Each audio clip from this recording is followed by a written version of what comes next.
Kale had never seen anything like Vithera before. The planet stretched endlessly with floating cities, shimmering forests, and skies streaked with colors humans couldn't name. His first steps on this world were clumsy, awkward, and filled with wonder. The Vithurians themselves were unlike anything he had encountered in his training. Their skin glowed softly in shades of violet and blue, their eyes were deep and reflective, and their voices carried melodies that humans could barely reproduce. To most of Kale's team, the Vithurians were intimidating, but Kale found them fascinating. He had a habit of laughing in the strangest situations, making jokes when things felt tense, and somehow it worked. The day he first saw Lyra, the princess, he had no idea that his life, and maybe the history of humans on Vithera, was about to change. He had wandered away from the official path, curious about the palace gardens he had seen from the air. The gardens were enormous, filled with plants that seemed alive, moving gently toward the sunlight, and pools of water that floated above the ground like delicate glass spheres. It was here, among the floating blooms, that Kale noticed a figure sitting on a low platform. She wore a gown that seemed woven from light itself, and her eyes, a soft lavender hue, were fixed on the horizon. Kale hesitated for a moment. He had been warned that the princess was untouchable, surrounded by guards and a strict code of rules. But something in her posture suggested that she welcomed company, or at least she wasn't afraid. Kale stepped closer and gave her his easiest, most playful grin. "Hey, babe," he said. The words slipped out before he even realized he had spoken them. Lyra's reaction surprised him more than anything he had seen on Vithera. Her eyes widened and a delicate blush spread across her cheeks. "Yes, baby," she whispered, her voice barely audible but clear enough to reach him. Kale froze. Was this a test, a trap? No, there was no warning, no tension, just an almost childlike curiosity in her gaze. Kale laughed softly, unsure if he should laugh or run. I didn't mean to. He stumbled over his words, feeling like a fool and a diplomat at the same time. But Lyra only smiled, leaning slightly closer as if inviting him to speak again. Her reaction was simple, yet it carried a weight that Kale could feel in his chest. Over the next few days, Kale found excuses to wander the palace. He tripped over conversations, cracked small jokes, and sometimes simply stared at Lyra in ways that humans found easy and natural, but that Vithurians found confusing, even dangerous. And yet she responded. Slowly, a friendship began to form, built on humor, curiosity, and a strange kind of trust that neither of them fully understood. Word of Kale's audacity began to spread. Human diplomats whispered nervously among themselves, unsure if Kale was a genius or reckless. Some Vithurians looked on with suspicion, but many could not hide their amusement. For the first time, humans seemed less like fragile creatures and more like beings capable of understanding the subtleties of Vithurian society. Kale's jokes, laughter, and unfiltered charm created ripples that no treaty or ceremony ever could. Lyra, too, found herself drawn to Kale in ways she could not explain. She had spent her life following rules, listening to endless lectures on diplomacy, and maintaining a perfect image. Yet Kale treated her like an equal, speaking freely, making light of situations that had always felt rigid and heavy. She caught herself thinking about him at odd hours, imagining his smile, remembering the warmth of his laughter. For the first time, she wanted to break protocol, to act on her own feelings rather than those imposed by tradition. One afternoon, Kale wandered into the palace library, a vast hall filled with floating books, holographic displays, and knowledge that spanned galaxies. Lyra was there, reading something ancient, her eyes tracing the symbols on a glowing page. "You always find the weirdest places," Kale said, his voice echoing slightly in the cavernous room. Lyra looked up and smiled, her blush returning. "I like the quiet," she said softly, "and apparently you do too, though not quietly." "You are very strange, human," she said, shaking her head, though her smile betrayed delight. That night, Kale returned to his quarters, thinking about how different everything felt. The palace was no longer just a place of politics and diplomacy. It had become a stage for something far more unpredictable. He thought about the way Lyra had responded to his joke, how she had leaned closer, how her voice had softened. He realized that humans had a power that Vithurians had never fully understood, the power of connection, of laughter, of making someone feel something unexpected. Meanwhile, not everyone in the palace was pleased. A counselor, cloaked in shadows and speaking in low tones, observed Kale's interactions from a distance. "Humans are unpredictable," he murmured to an assistant, "and unpredictable can be dangerous." His eyes narrowed as he watched the princess smile at the human's jokes. This must not continue. Their influence grows too quickly. Lyra began to seek him out more often. She would leave her duties under the guise of study or leisure just to be near him. She was fascinated by his courage, his humor, and the way he seemed to treat everyone with respect while breaking rules effortlessly. Cale had no idea of the effect he had on her, but he felt it too, the pull of something that was more than diplomacy, more than curiosity. Their growing friendship did not go unnoticed. Other members of the human team expressed concern. "Cale, you're walking a dangerous line," one of them warned. "The princess is powerful. Don't forget that this could end badly. Besides, if she wants to talk to me, that's her choice, not mine." With every note, her feelings grew stronger, and Cale responded in kind, writing back jokes, riddles, and observations. One day, while walking through the palace corridors, Cale found himself face to face with Lyra once more. She stepped closer than usual, her violet skin shimmering in the light. "You always know how to make me laugh," she said quietly. "Even when I shouldn't." As the days passed, Cale began to notice small changes across the palace. Guards were smiling more, servants were laughing at jokes they would normally ignore, and even the counselors seemed to hesitate before scolding a human or a Vithurian who had smiled too broadly. It became clear that Cale's humor and his simple human presence was doing something no diplomat, no treaty, and no demonstration of power had ever accomplished. Humans were no longer just visitors. They were catalysts for change. By the time Cale sat alone in his quarters that night, staring out at the glowing horizon of Vithera, he realized something profound. He wasn't just surviving on an alien world. He was thriving. He was learning, teaching, and connecting in ways that no one had expected. And somewhere deep down, he knew that his friendship with Lyra was only the beginning of something extraordinary, something that could alter the future of both humans and Vithurians forever. For the first time, Cale understood a truth humans often overlooked. Laughter, curiosity, and courage could be as powerful as any weapon. And on Vithera, that power was about to change everything. Cale woke early that morning, the pale light of Vithera spilling across the floating city outside his window. The horizon shimmered with colors humans had no names for, and even the air carried a faint hum, a vibration that made him feel alive in ways he could not describe. He stretched and rubbed the sleep from his eyes, already thinking about how to find Lyra again. Somehow, the thought of her made the palace less intimidating, less alien, and more like a place he could explore freely. Lyra, meanwhile, was walking along the floating walkways of the palace, careful to maintain her balance as she navigated the glowing platforms. She had stayed awake longer than usual the night before, replaying their conversation in her mind. Humans were reckless, unpredictable, and strangely bold.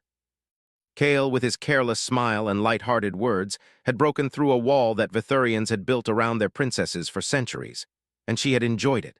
Cale found her in the gardens, as he often did, moving through paths lined with floating blossoms that bent toward him as if recognizing his presence. "Morning," he said casually, though his heart beat faster than usual. "Did you sleep well? Or maybe I just dream of meeting princesses in gardens." For Lyra, it was a glimpse of freedom, a break from centuries of expectation and obligation. But not everyone in the palace welcomed this change. Far from the gardens, the counselor who had been watching Cale with suspicion was speaking to the other officials. "The human is dangerous," he said, his voice low and measured. "He undermines our traditions. He influences the princess. If left unchecked, his presence could destabilize our entire society. And Lyra, she is vulnerable. She listens to him, she trusts him." One afternoon, Cale noticed that the princess seemed distracted, her attention flicking constantly toward the outer halls. "What's on your mind?" he asked, leaning close enough to catch her expression. Lyra hesitated, then whispered, "I heard the counselor is plotting. He thinks humans are a threat. But if he wants to cause trouble, we'll handle it." He tried to make light of the situation, adding, "Maybe we just need to make him laugh. Humans solve problems with humor, right?" "Then we make life difficult for him first," he said, grinning. "Don't worry, I've handled worse, I'm human." He realized that his presence, which had once been a source of laughter and light, was now drawing suspicion. But Cale was not easily deterred. He had learned long ago that humans survived by adapting, by thinking creatively, and by trusting their instincts. He continued to spend time with Lyra, exploring the palace and sharing moments that no one else would understand. They discovered secret passages, hidden rooms filled with floating artifacts, and libraries containing knowledge older than the galaxy itself. In one quiet moment, Lyra turned to him, her expression serious. "Kale," she said softly, "do you understand what you are doing here? How you affect everything? I don't know if I'm changing the galaxy, but I'm trying to make it better for us. That's all I can do." No one had ever spoken to him like that before. It was not fear, not respect, not obligation. It was recognition. Lyra saw him, truly saw him, for who he was, and in that recognition he felt a responsibility he had never known. Tensions began to rise when Kale accidentally disrupted a ceremonial event. He had wandered into a hall filled with Vithurian dignitaries, intending only to deliver a small joke to Lyra, but his presence caused whispers and confusion. The counselors frowned, guards stiffened, and the princess herself looked anxious. Kale realized quickly that humor had limits in certain situations, but instead of retreating, he adapted. He used his charm to ease the tension, making small, clever remarks that drew laughter from some of the dignitaries, though others remained rigid and suspicious. By the end of the event, he had not only survived but had managed to impress several influential figures. Lyra was both relieved and amused. "You really are something, Kale," she said afterward, her blush returning. "You turn even mistakes into victories."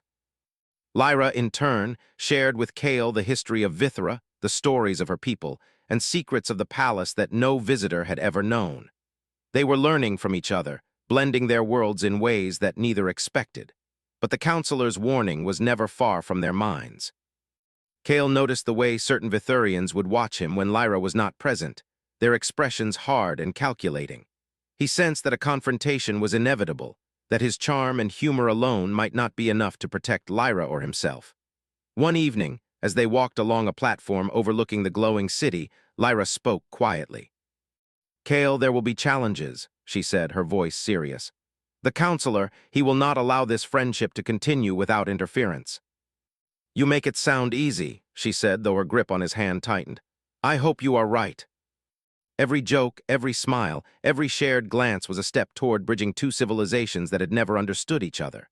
And somewhere in the shadows, the counselor plotted, unaware that he was underestimating the power of human resilience. Kale's humor, charm, and unwavering courage were already changing the hearts of Vithurians, starting with Lyra herself.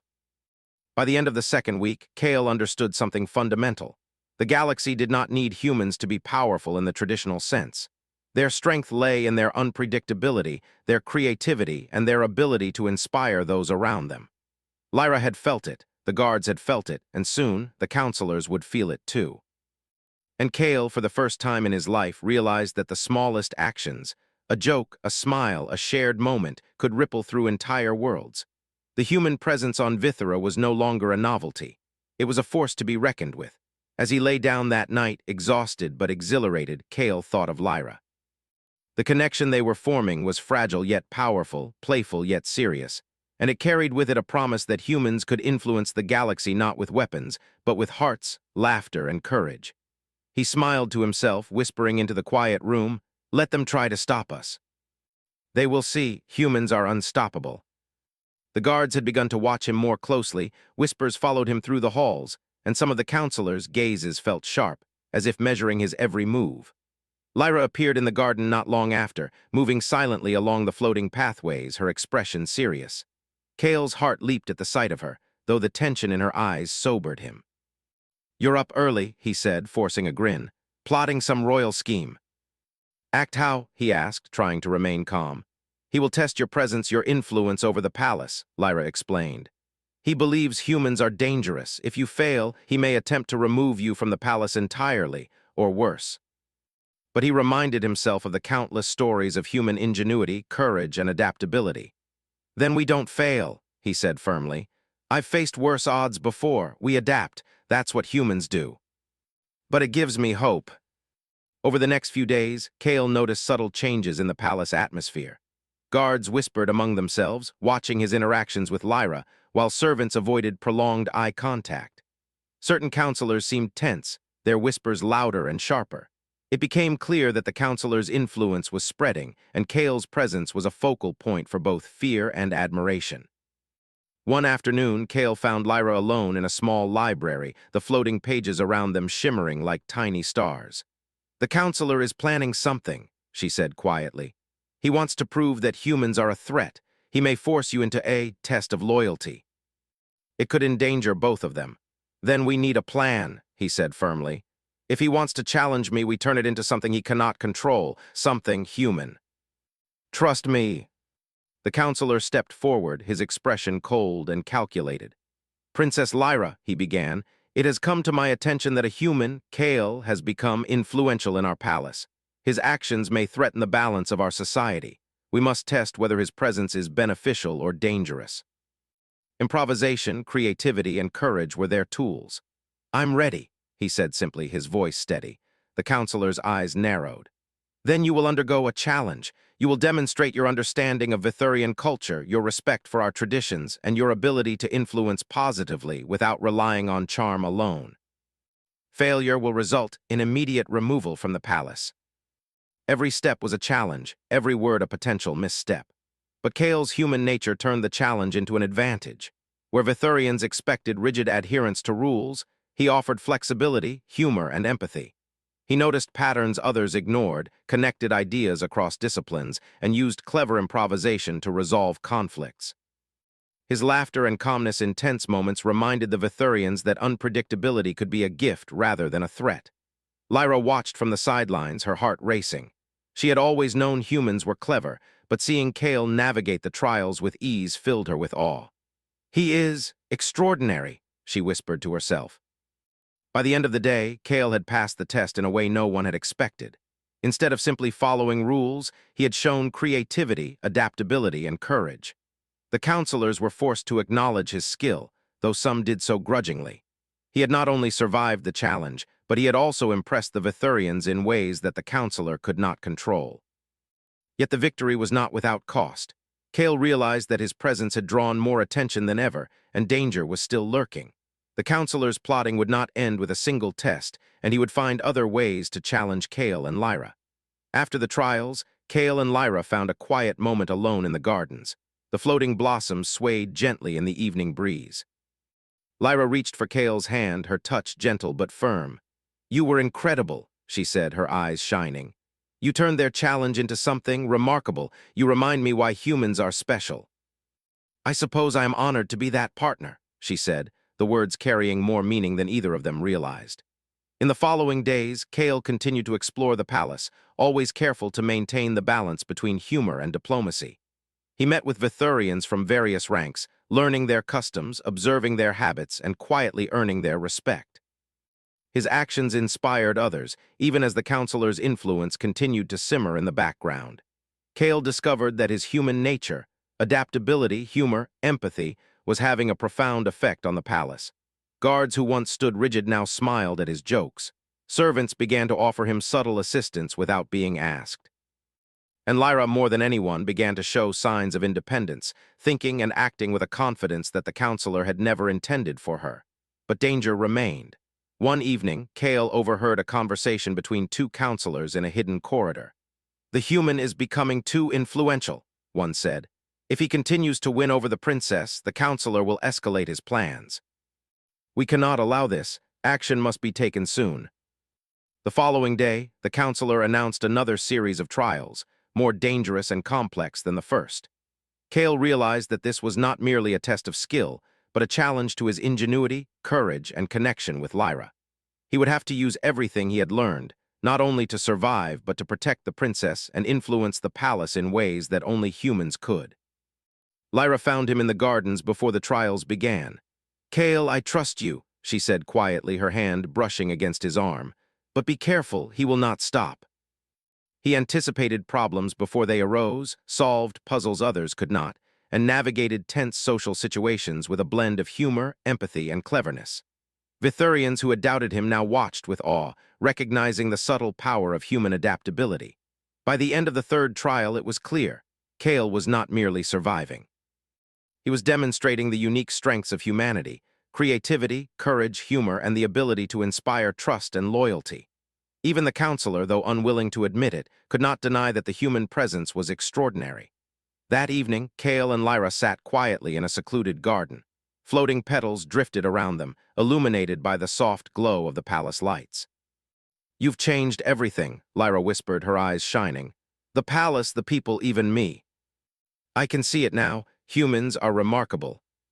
The counselor's plots remained. The challenges ahead were many, and danger lingered. But Kale, with his humor, courage, and human ingenuity, had begun to turn suspicion into trust, fear into admiration, and a rigid society into something capable of change. And Lyra, the princess who had once been bound by rules and protocol, had found a partner in a human who saw her as more than a symbol, who respected her, challenged her, and inspired her. For the first time in centuries, the palace felt alive, unpredictable, and full of hope. And the human at its center, laughing, clever, and fearless, had proven that sometimes the greatest strength is not power, weapons, or armies, but heart, humor, and courage. The palace was quiet that morning, but Kale could feel the tension in the air. Something was coming, something more serious than the trials or tests he had faced before. The counselor's influence had grown, and Kale knew the next move would be decisive. Vithurians who had once whispered encouragement now spoke in cautious tones, careful not to draw attention. Even the guards seemed uneasy, their usual confidence replaced with suspicion. Kale met Lyra in the floating garden, as he had done countless times before. Her violet skin glowed faintly in the morning light, and her eyes were serious, though they softened when she saw him. "Kale," she said quietly, "I fear the counselor will act directly today. His plans are no longer subtle. He will challenge both of us publicly. You must be prepared." "We've faced difficult situations before," he said calmly. "We adapt, we improvise, and we survive. That's what humans do. We'll face him together, Lyra." Kale and Lyra entered together, their presence immediately drawing attention. Whispers filled the hall as the counselor stepped forward, his expression sharp and calculating.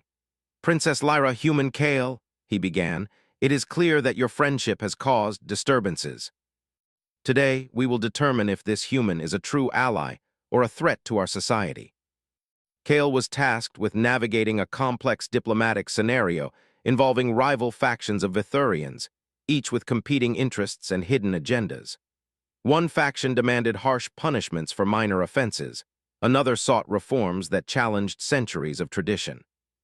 Kale had to mediate, negotiate, and demonstrate his understanding of Vithurian culture, all while under the watchful eyes of the entire palace. The first moments were tense. Kale sensed the subtle body language of each faction, noting gestures, glances, and pauses that indicated hidden intentions. Where most humans might falter, Kale relied on observation and instinct, carefully responding with humor and empathy to ease tension. A well-placed joke here, a light-hearted observation there, and the factions began to lower their defenses, intrigued by the human who seemed fearless and clever. Lyra observed from her place beside him, her admiration growing. She had seen humans survive impossible situations before, but this was different. Kale was not just surviving. He was influencing, inspiring, and leading in a way that no Vithurian counselor could replicate. She felt a mixture of pride, affection, and something deeper she could not name. As the negotiation continued, the counselor attempted to undermine Kale by introducing a series of sudden challenges. Misinformation, hidden traps, and deliberate distractions designed to force Kale into mistakes. But Kale, as always, adapted. He quickly discerned patterns, anticipated obstacles, and used the unique strengths of humans, creativity, humor, and adaptability, to turn each challenge into an opportunity. At one point, a faction attempted to provoke him with a trick question about ancient Vithurian law, hoping to embarrass him publicly. Kale paused, then smiled. "That law is fascinating," he said. "It reminds me of a human saying, sometimes rules are only as strong as the people who follow them. Perhaps we can find a solution that honors tradition and serves everyone." The next challenge involved a demonstration of trust. Kale was asked to assist in a delicate ritual, requiring him to handle floating artifacts that were both valuable and dangerous if mishandled. The counselor hoped that Kale would fail, that his human unpredictability would result in disaster. Kale approached the artifacts with caution, but he also relied on his instinct and problem-solving skills. He observed the energy flow, noticed subtle patterns in the floating objects, and slowly guided them into alignment. The ritual, meant to test precision and understanding, concluded flawlessly. Kale had succeeded where others expected failure. Throughout the day, Kale continued to navigate political traps, complex negotiations, and subtle social tests. He relied on humor when tension grew too high, empathy when emotions flared, and intelligence when logic was challenged. Vithurians began to see him not as an outsider, but as someone capable of inspiring trust, respect, and collaboration. Lyra could not hide her growing admiration. She approached him during a brief pause in the proceedings. "Kale," she said softly, "you are remarkable. You see things differently, and you turn danger into opportunity. You make humans seem extraordinary. You trust me, and that makes all the difference." The chamber had claimed the confidence of even the most skilled Vithurians, and many doubted that a human could survive. Kale's heart raced as he entered the chamber. He observed the energy currents, calculating timing and movement with precision. Every step required careful observation, agility, and courage. The energy pulses were unpredictable, yet Kale used human ingenuity, noticing patterns others ignored. He adjusted his movements, timed his steps, and moved with a combination of careful planning and instinct. By the time he reached the artifact, Lyra and the other Vithurians held their breath. Kale grasped it, feeling the weight of responsibility. With careful movements, he navigated back through the chamber, avoiding the dangerous energy currents. When he emerged, artifact in hand, the hall erupted in astonished applause. The counselor's face was pale with anger. He had underestimated the human, and the palace had witnessed Kale's courage, intelligence, and adaptability firsthand. Kale had not only survived every challenge, but he had also won the respect and admiration of the Vithurian factions. Lyra ran to him, her violet cheeks glowing with pride. "You did it, Kale," she said, wrapping her arms around him. "You have proven what I have always known: humans are extraordinary." Together, in the following days, Kale and Lyra continued to explore the palace, now with greater freedom. Factions that had been hostile began to approach with curiosity, eager to learn from the human who had challenged the counselor and succeeded. Kale shared small insights about human problem-solving, adaptability, and the power of humor. Slowly, Vithurians began to adopt some of these methods in their own work, creating small but meaningful change. Lyra and Kale spent quiet moments together, away from the eyes of the palace. They discovered hidden gardens, secret libraries, and rooms filled with artifacts that told the story of Vithura's long history. Every shared moment strengthened their bond, blending human ingenuity with Vithurian knowledge and tradition. One evening, as they watched the city glow from a high platform, Lyra turned to Kale. "You've changed everything," she said softly. "Not just me, the palace, the people, everything. But the greatest strength comes from trust, connection, and courage. You've given me that, Lyra, and together we can face anything." The counselor was still plotting, factions still watched, and danger always lingered. But humans had proven something unique. Courage, adaptability, humor, and connection could change hearts, influence societies, and turn even the most impossible challenges into victories. Kale's laughter echoed softly in the palace as he and Lyra walked through the glowing gardens. They were no longer just a human and a princess. They were a team, a force that combined human ingenuity with Vithurian tradition, and together they were unstoppable. As night fell over Vithura, Kale realized a truth he had long known but now saw in action. The smallest acts of courage and kindness could ripple across worlds, changing the course of history. And on this glowing planet, humans were no longer outsiders. They were catalysts, bridging worlds, inspiring hearts, and proving that sometimes the greatest strength lies not in power or weapons, but in heart, humor, and courage. Kale awoke to a tense silence over the palace. The glow of Vithura's twin suns bathed the floating city in a pale gold, but the light did little to calm the uneasy feeling in his chest. He had faced challenges, trials, and schemes, yet he sensed this day would be different. The counselor had grown desperate, his plots sharper, more dangerous, and directed toward him and Lyra personally. Lyra appeared quietly at his door, her violet eyes reflecting both worry and determination. "Kale," she said softly, "the counselor has gathered forces. He intends to remove you from the palace permanently and take control over my duties as princess. This will not be subtle. Humans survive impossible odds every day. We adapt, we improvise, and we win. That's what we do." The palace corridors buzzed with activity, guards prepared for conflict, and whispers of fear spread among the staff. Kale moved calmly, observing the energy in the palace, analyzing weaknesses and considering how human ingenuity could turn the situation in their favor. The counselor confronted Kale and Lyra in the central hall, his expression cold and sharp. "Princess Lyra," he said, "this human's influence has gone too far. He will either submit to my control, leave this palace, or face removal by force. Choose wisely." Humans do not back down from injustice. Lyra, inspired by Kale's courage, followed his lead. Though untrained in human combat, she used her knowledge of the palace and the environment to create distractions, opening paths for Kale and themselves. The palace, once a place of ceremony and diplomacy, became a battlefield of wits, courage, and adaptability. Kale's human ingenuity shone in every move. He used environmental advantages, the floating platforms, glowing corridors, and gravity-defying structures, to outmaneuver the counselor's forces. Where raw strength failed, Kale's cleverness turned the tide. The counselor, frustrated by Kale's unpredictability, attempted to seize Lyra directly. Kale acted instinctively, moving faster than expected, intercepting the counselor, and using both wit and force to prevent harm. In the chaos, he noticed subtle signs of dissent among the counselor's own followers. Many Vithurians who had once been loyal out of fear now saw Kale's courage and humanity, realizing that their allegiance could be redirected. Kale seized the opportunity. "Listen to me," he shouted, addressing the gathered Vithurians.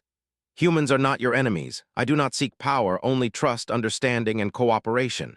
You have been told to fear me, but look around. What I do is protect this palace, its people, and your princess. Stand with courage, think for yourselves, and see that fear is not the answer." Guards hesitated, factions whispered among themselves, and the counselor's confidence faltered. Kale continued, moving among the palace staff and fighters, encouraging them with words, empathy, and courage. "Fear divides us. Courage connects us. Together, humans and Vithurians can protect this palace and ensure a future where we respect each other." Loyalists to the counselor wavered, realizing that they were on the wrong side. Kale and Lyra's bond, their courage, and their shared presence inspired action. The palace staff, guards, and even some counselors began to resist the counselor's commands, protecting Kale and Lyra instead of following orders blindly. The counselor, enraged and desperate, attempted a final, direct attack, aiming to seize Lyra by force. Kale stepped forward, moving faster than expected, and engaged the counselor in a duel that was more about strategy than brute strength. Using quick thinking, environmental advantage, and his unpredictability, Kale dodged attacks, countered, and created opportunities to weaken the counselor's position without causing fatal harm. Lyra, using her knowledge of the palace and her subtle control over certain systems, aided Kale. She manipulated floating platforms, redirected energy flows, and created barriers that slowed the counselor, giving Kale openings to act. Together, they were a perfect combination, human ingenuity and courage paired with Vithurian knowledge and authority.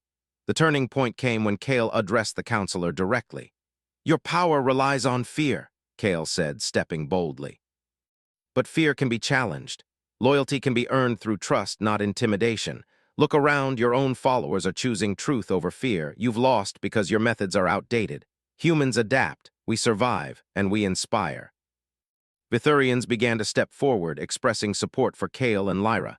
The balance of power shifted. The counselor, realizing his plan had failed, attempted to flee, but the palace itself seemed to turn against him. Guards loyal to Lyra and Kale blocked his path, while other Vithurians prevented escape. Kale approached the counselor, holding out a hand. "It doesn't have to end badly," he said. "You can accept change, work with us instead of against us. You can be part of something greater. Perhaps there is more to learn." The people of Vithera, inspired by the courage and ingenuity of humans, began to trust, respect, and admire them. Lyra turned to Kale, her violet cheeks warm with emotion. "You've changed everything," she said softly. "The palace, the people, even me. Humans are extraordinary. And sometimes, the smallest acts of courage and kindness can change entire worlds. Together, we can do anything." The counselor, now humbled, became an advisor instead of an adversary, teaching that power was not merely control but guidance, and that trust and courage could unite people more effectively than fear. Kale and Lyra continued to explore the palace together, their bond growing stronger with each passing day. They discovered hidden chambers, studied ancient Vithurian texts, and shared moments of laughter and quiet intimacy. Every shared glance, every playful joke, every act of courage reminded them of the strength humans brought to the galaxy, not in weapons, but in heart, humor, and resilience. One evening, as they watched the twin suns set over Vithera, Lyra leaned against Kale, her head resting lightly on his shoulder. "Do you ever think about Earth?" she asked softly, her voice thoughtful. Kale chuckled, the wind carrying his laughter lightly across the platforms. "Sometimes," he admitted, "but I've realized that it's not just Earth that makes humans strong. It's how we face challenges, how we connect with others, how we refuse to back down. And right now, Vithera feels like home. We've shown that courage, ingenuity, and connection can change the universe. Together, humans and Vithurians are unstoppable." Lyra's smile, radiant and sincere, reminded everyone that connection and courage could bridge worlds. And so, the human and the princess stood side by side, proof that even in the vastness of the galaxy, heart, ingenuity, and bravery could change the course of history. Kale's jokes, laughter, and fearless courage had not only saved a palace but had inspired a civilization. Humans were no longer just visitors. They were catalysts for change, teaching the universe that the smallest acts of courage and kindness could ripple across stars and shape entire worlds. Together, they looked out over Vithera, ready to face whatever came next, knowing that with courage, humor, and connection, the impossible could always become possible.